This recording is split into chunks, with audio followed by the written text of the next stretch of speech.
veux bien juste dire un mot un petit peu comme ce que le professeur Grill a fait tout à l'heure, c'est-à-dire que la réponse à cela, il me semble, se trouve dans le fas de Mohammed, dans le Fustus. Donc on est parti du premier fas et on boucle avec le dernier fas. Mais c'est vrai qu'il évoque dans le fas de Mohammed l'idée que euh, l'accomplissement de la manifestation de cet amour créateur peut se contempler pour l'être humain dans l'amour entre l'homme et la femme, évidemment. Tout dépend non pas de la chose en elle-même, mais de notre rapport à cette chose. Et il insiste sur le fait que la façon aussi dans les futuhat à propos du qutb et du rapport justement à la sexualité du qutb, c'est le regard, c'est la façon de contempler les choses qui change tout. Parce que la réalité est une, la réalité est telle qu'elle est, mais comme le disait le professeur Grill, pour certains, la réalité parle et chaque être, chaque élément, on pourrait dire, de la réalité parle selon un langage propre, exprime un aspect de la manifestation divine. Mais donc, dans l'amour naturel, par exemple, entre l'homme et la femme, peut se retrouver cet amour purement divin, mais tout dépend de notre rapport à cet amour. Il ne s'agit pas évidemment d'un amour charnel. Ibn Arabi, notamment dans la symbolique des ablutions, revient là-dessus, sur pourquoi est-ce qu'on doit faire le ghusl après un acte de connaissance, comme on dit, entre l'homme et la femme. Mais donc, le lien, il est tout à fait là, parce que l'acte d'amour humain, qui est lui-même créateur, puisqu'il vient il vient exprimer les potentialités dans les êtres humains et faire advenir un nouvel être à partir de cette potentialité, donc des potentialités qui sont cachées en l'homme et en la femme et qui font advenir un nouvel être, de nouveau, l'amour qui fait venir ce qui est caché et qui est l'énergie créatrice, mais tout dépend de notre façon de le concevoir.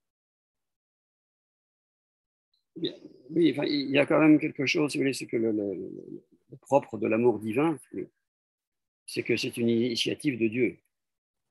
Donc il y a une antériorité de l'amour de Dieu par rapport à l'homme, donc, est l'objet de l'amour, en fait, divin. Et c'est une fois qu'il est investi par cet amour, qu'il a pris conscience de cet amour, qu'effectivement, il peut s'orienter vers l'amour divin. Peut-être le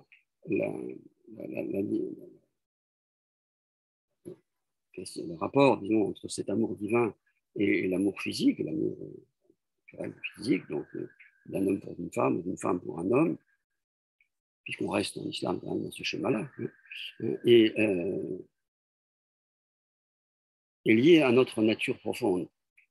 Il y a une nature profonde qui est ce que nous sommes, c'est-à-dire des êtres de naissance. Notre particularité, c'est le faqr.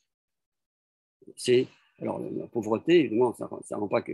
C'est tout ce qu'il y a dans le mot faqr, c'est-à-dire, au fond, la nécessité. La nécessité. Pourquoi on s'aime entre un homme et une femme? C'est parce qu'on a chacun besoin pour se compléter, pour s'accomplir de l'autre. Et c'est pour ça qu'effectivement, Ibn Arabi dit que la plus parfaite contemplation, c'est celle que l'homme peut avoir de Dieu, c'est celle que l'homme réalise à travers la femme.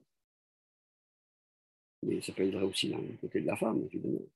Si ce n'est que la femme, effectivement, dans la mesure où elle est recherchée, peut-être plus recherchée, elle a une puissance, on peut dire, d'attraction plus forte.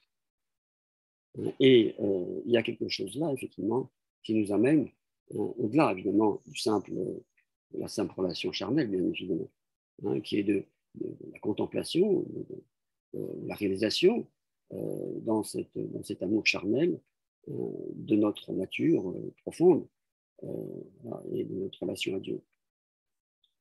Et c'est pour ça que l'homme, on a parlé de la question de l'Adam primordial tout à l'heure, c'est pour ça que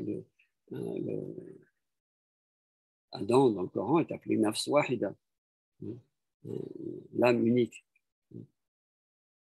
C'est l'âme qui cherche à retrouver son unité.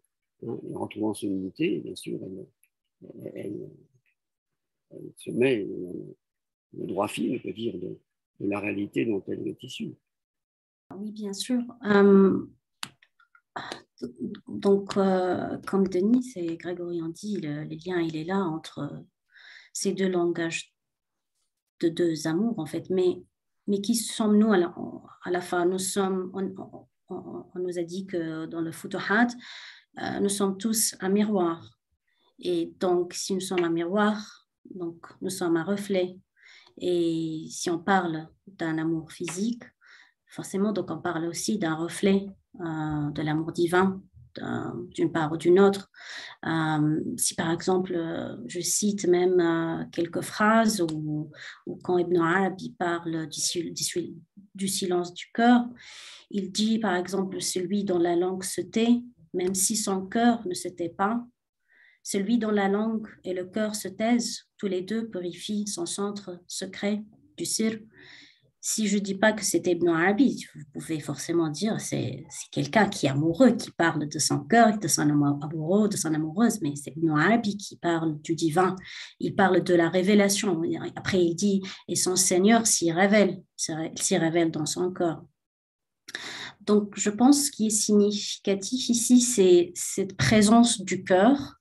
Donc, l'amour en tant que ce site où il y a la force, où le Seigneur se révèle à celui qui voudrait voir de son œil interne, bien sûr, son amoureux. Mais ce qui se passe avec la quête spirituelle et cette histoire, cette belle histoire d'amour avec le Seigneur, c'est qu'il y a c'est comme une alchimie de la transformation spirituelle. C'est une alchimie qui se passe. Donc, l'être humain, il sent que son monde est non seulement perturbé par cet amour, mais il sent qu'il y a une transformation qu'il ne peut pas contrôler et que seulement Dieu on a la force de contrôler cette transformation. Voilà. Je rajouterais juste à propos de ça, ce qui vient d'être dit, c'est que le dhikr spécifique de l'insan al-kamil, c'est la hawla wa la quwwata illa billah al-ali.